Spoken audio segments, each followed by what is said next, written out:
And the third game Mike Brenner and I are going to look at right now, Green Bay, Minnesota. Now, we've already, in our opening lines show, this is one game we mentioned, and we both went with Green Bay. Yes. Subsequently, we talked with Doug Upstone, right? I know, that was the day I saw fear in your face. Now, we both respect Doug Upstone a lot. Yeah. And based on his analysis and also his record, Doug Upstone called Green Bay a false favorite or something like that. I can understand why that would be.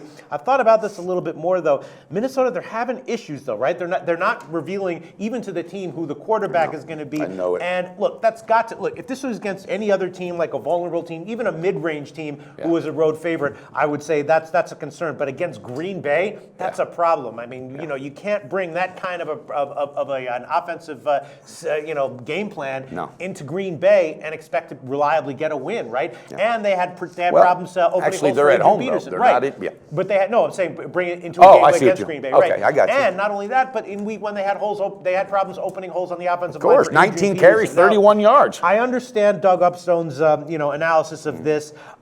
Minnesota could get the win, but what's the percentage play here? I'm still not convinced. I'm still thinking it's Green Bay. I am too, and you know what? I love Doug to death, and you know what? He's killing it. His record's so good that I want the other side because he's due for a loss, and it's got to come sooner than later. Here's the thing, though. The Packers, what worries me about this team, Pete, and I mean it, they don't have that killer instinct like they used to have on offense. I don't see it. Who's the Packers? Yeah, they don't. Really? They don't have that confidence. They used to jump out big leads against teams. What, is this based on week one?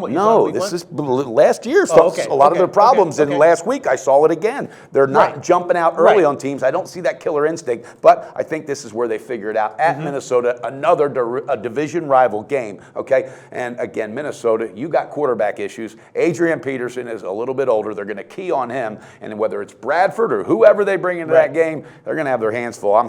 Doug did not talk me off the ledge. Right. Yeah, no, Green Bay definitely had some issues. Their offense looked a little sluggish in week one, but I definitely took note of that. Yeah. I'm also writing it off a little bit, and I'm certainly not comparing it to last year. They had injury issues and stuff like that. Sure. You're right.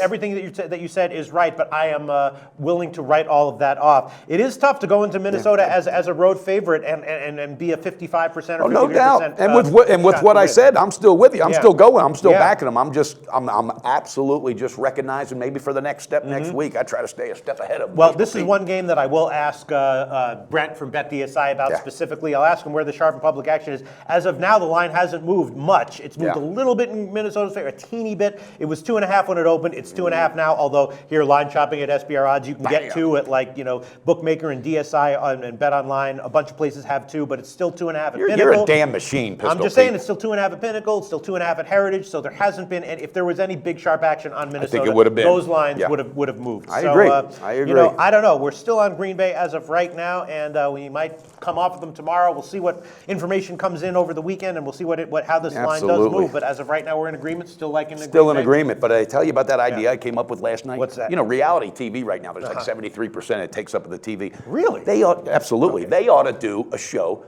called Breaking It Down with Loshak. And they just follow you around, watch you break down your games. It's beautiful, Pete. And there would be some other funny stuff in there, too. How I negotiate trying to have a social life and a dating life. That's another story. That's another story. Trust me, that's funny, though. Trust me, that's some behind-the-scenes let's stuff. Let's cash some tickets this week. All right, let's cash some tickets. As of right now, Mike Brenner and I are still on Green Bay as a road favorite. Yes, and we're still good.